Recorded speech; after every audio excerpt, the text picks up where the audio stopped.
Hello, welcome to RetroCore AV, and today we're going to have a nice relaxing talk about my favorite media, mini discs. Oh yes, I absolutely love mini discs. In fact, I love mini discs so much that I got hundreds of the things. Yes, it's kind of funny really, because where I grew up in the UK, mini discs were, kind of popular. But when I moved to Japan, everybody had a mini disc. They were in the cars, they were in the home. People had them with them on the street. Everybody had a mini disc. It basically took over the tape like that. It was unbelievably popular. So popular that Sony alone sold over 20 million units. And let's not forget that everybody was making mini disc players. Panasonic, Toshiba, Sharp, JVC, Kenwood, Pioneer, everybody was making them. Yes, mini discs were extremely popular. Unless you lived in the United States, and then you probably don't know what a mini disc is, since they were not popular there at all. Now, one of my favorite things about mini discs is the style of the discs themselves. They come in so many different designs. Just like the cassettes, Axia were very famous for making nice colorful ones. I really do like these ones. They're translucent and you can see right through them. Really nice discs. Back in the UK, these were very popular. These are the Maxell SXMDs. Very cheap, but very popular. And this one here, this is a typical TDK. Nothing too interesting about that. It's a very plain looking disc. And this one is a BASF disc, believe it or not. Yep, as you can see there, BASF. Again, nothing too special there. Quite a plain looking disc. And another one of my favorites were these Maxell Pure Gold MDs. Now, the fact that it's gold doesn't mean anything. Mini discs sound the same no matter what you play them on. It's just a gimmick, isn't it? It doesn't make any difference to the sound quality. But I did like the color of them. They were very smart indeed. Now, mini discs are read with lasers, just like CDs. But they're not written to using lasers. So let's take a look at this one, okay? Now this one is a damaged disc. It actually got some debris inside. I don't know how it got some junk inside there, but it did.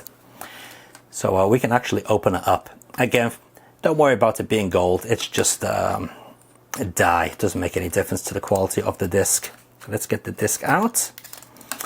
Now, as you can see, the top of it is gold. And this part of the disc actually gets heated up during the writing process. So what will happen on a mini disc recorder, the top of the disc is heated up with a head, and what that does is change the properties of the dye, and a laser will write to the dye. Now you can see the bottom looks very similar to a CDRW, but the way it works is slightly different. So when the properties change due to the heat, the laser is allowed to write data onto here. But it can be rewritten and wrote again and again and again. According to Sony, up to 1 million times. These things will last forever. Unless you get some debris on them and get a bit messed up, like this one did. But you're not here to see the discs. You're here to see the machines. Whoops.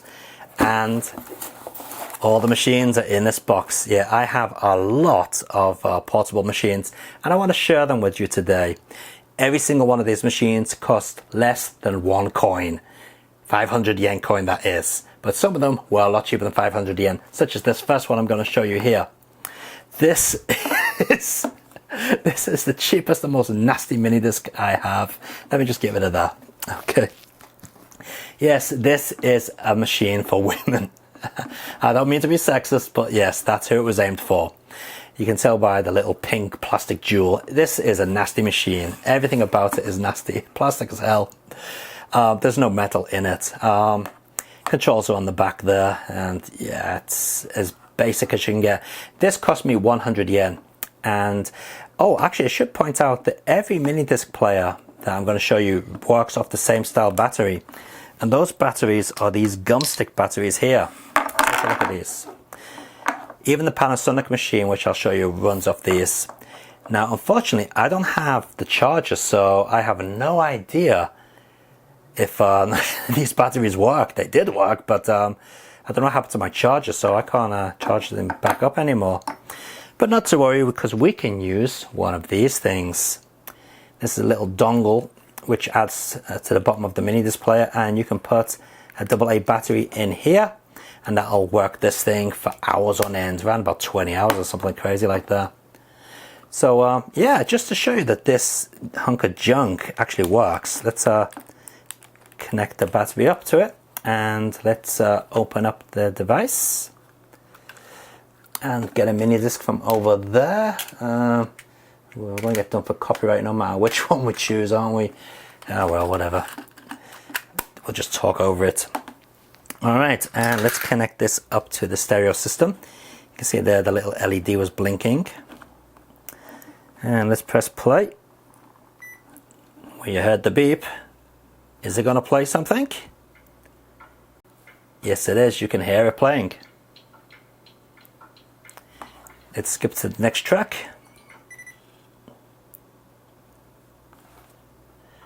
Oh, now we're going backwards.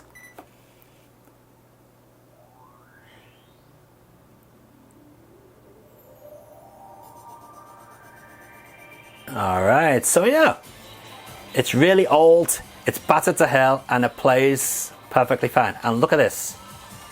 You can jiggle it about, and it's not going to affect it.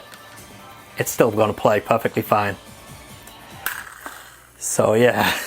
There you go. Even the most bashed up mini disc player I have works. Now this is definitely by far not my favorite mini disc player. So let's stick it over there. Okay. Now coming up next is the only Panasonic player I have. Now I really like this one. Take a look at that. This cost me 500 yen, and I've had this for years now. Now unfortunately it started to pit, it's like all pitted on it now, so it's got a bit weird, and the camera's doesn't like it either by the looks of it. On the back they covered it in that horrible plastic stuff, you know, the stuff that turns all gooey over the years. But yeah, I managed to clean it up, and it still kept the writing on there, and yeah, it works perfectly fine. Now this player has a party trick that no other player I have has. Watch this. Alright, so we got a disc. Okay, now on every player, this one for example, they all the Sony players are like this. You put the disc in, and that's it. If you close the lid accidentally, you're going to get the disc stuck. You actually got to push that disc all the way in and then close the lid. But on the Panasonic device, check this out. You put the disc in, you don't have to put it in all the way, and when you push down the lid, it actually takes in the disc. Isn't that smart? That's really nice there. So let me show you again. Okay, so we'll do it from this angle so you can get a good look at it. So we put the disc in,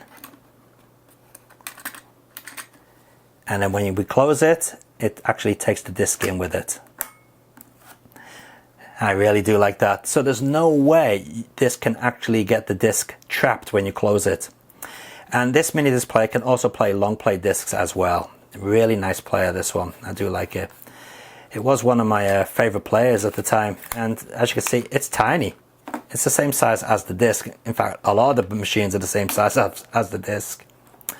Okay, so yeah, that's my Panasonic. I'm going to put him over there. I do like that one. Okay, so on to the next player. Let's see what's next. Alright, this is a nice one from Sony. And what I like about this one is it's got a nice plastic dome on it with a nice transparent cover. Looks quite nice. Case is metal on the top, metal on the back. Nice selection of buttons there, got the hold and so on. Yeah, just a fairly nice looking player. I do like that one. Alright. Next one, another one of my favorites from back in the day. This is a lovely metallic blue Sony. Now I do wish that this would light up and so on, but it doesn't, which is a bit of a shame. Or does it? I think I remember this will light it up over here actually. Lit up red when you put a disc in it. And again, same as that one, the control system on the back is identical. Yeah, so obviously these are both part of the same range. Both long playing mini disc players. They both play long play discs. Alright. Okay, next up is another metal one. This is all metal. This is the Sony E909 or MZ E909. Again, a very nice looking compact player. Very light, it doesn't weigh a thing. Got some goop on the back there which doesn't come off. Very minimalistic, I can't even say the word now. Minimalistic? Oh man, I've been in Japan too long. Anyway, very simple design on it. You got your volume rocker here, your hold button, and your play and so on is all integrated here.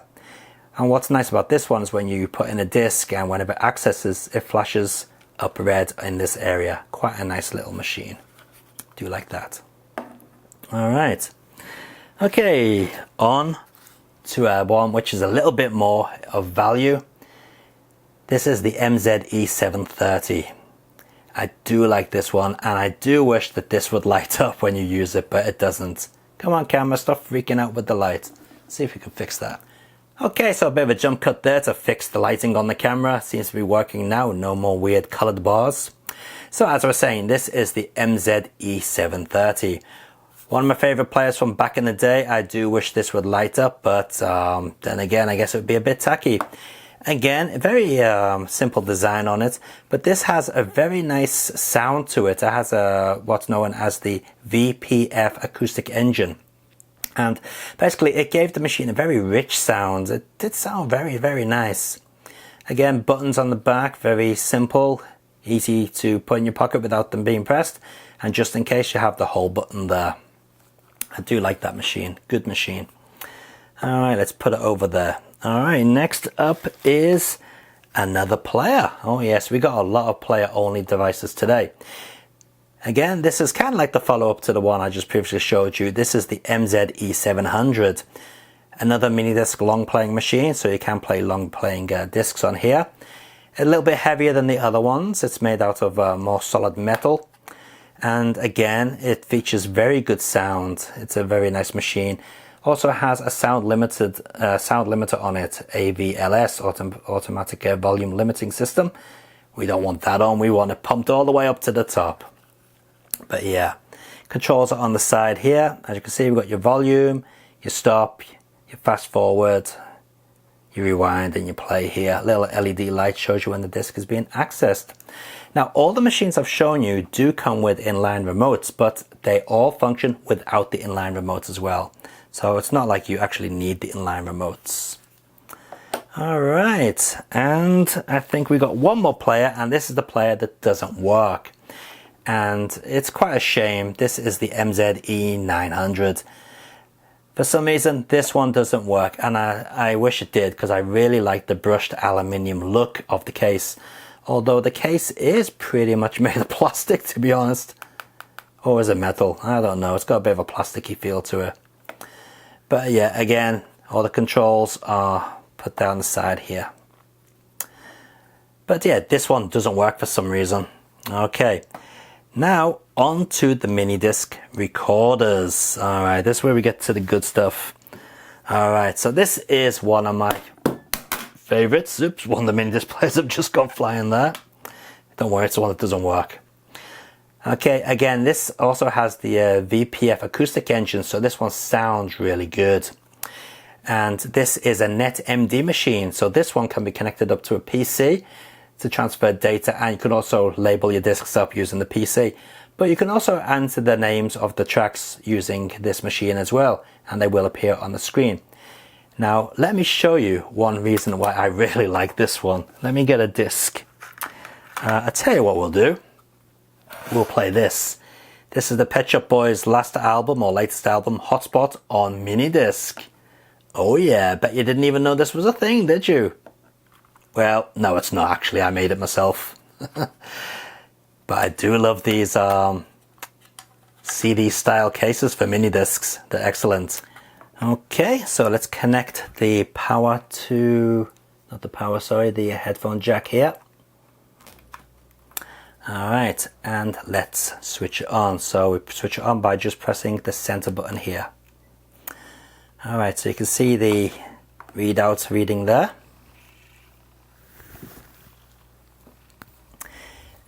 And hopefully you can see the text of the track. You can see it moving along there at the bottom.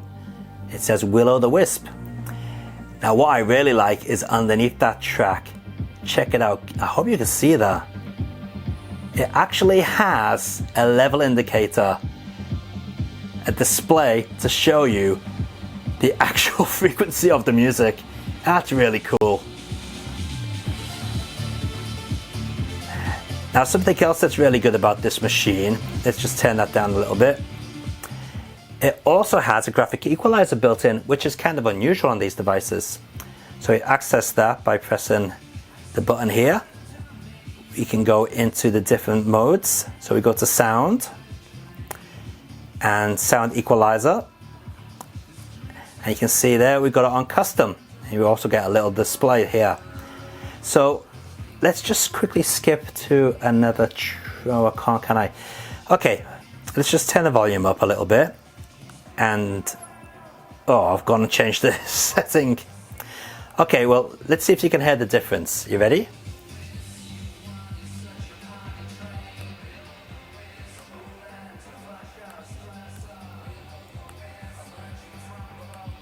Okay, so you probably can't tell because I'm using the lavalier mic, but yeah, it does make a big difference to the sound. It's really good.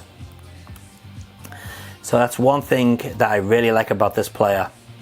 And of course, it's a recorder as well. So that is good stuff all around. I really do like this one. So with it being a recorder as well as a player, let's take that out. You can see we have the analog input here, or microphone input. We also have a line in, and here we have the USB socket to connect it up to a PC. Now this line in is also digital, so you can record onto this digitally. Really nice quality. It's pretty much indistinguishable from the source material, unless you're an audiophile, that is. So yeah, that is one of my favorite players and recorders. But it isn't my favorite one. My favorite one of all is this one here. Oh yeah, I really like this one. Now unfortunately, I can't show you this one in action because it doesn't work with this dongle, and it takes really weird looking batteries as well. Battery goes in here, and it's not even the gumstick batteries, it's a unique style of battery. But this machine is lovely, and it's the only machine I have which is high MD. So this can play the more compact discs up to 1 gigabyte on a disc. So these are really nice machines. As you can see in here, very, very slim, very compact machine. It does work, but unfortunately I've misplaced the battery and I don't have the charger for it, so I can't show you it working at the moment. It's a shame as well. Really nice. Alright, and I have two more recorders in here. These are both the same model. One in silver and one in black. Again, these are pretty much like these. They have the optical and digital inputs.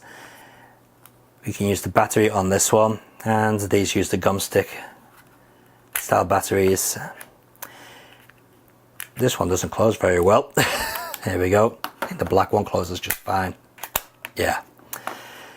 But these are pretty nice little solid machines.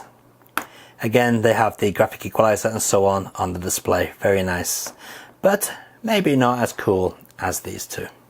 Alright, so they are my mini disc players. Let's change the camera angle.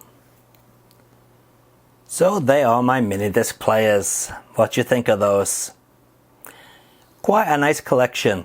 And as I said, every single one of these machines costs less than 1 coin. The most expensive one was this, 500 yen. Actually, this was also 500 yen. These two here were 400 yen a piece. The rest of them, between 100 yen and 400 yen, or maybe only 300 yen. I think this one and this one were 400 yen. But yeah, you can buy mini disc players in Japan for next to nothing. They practically give them away. But you're not going to get them for this price on places like Yahoo Auctions, because then you've got to add shipping and all sorts of stuff to it. So yeah, you're certainly not going to get them that cheap.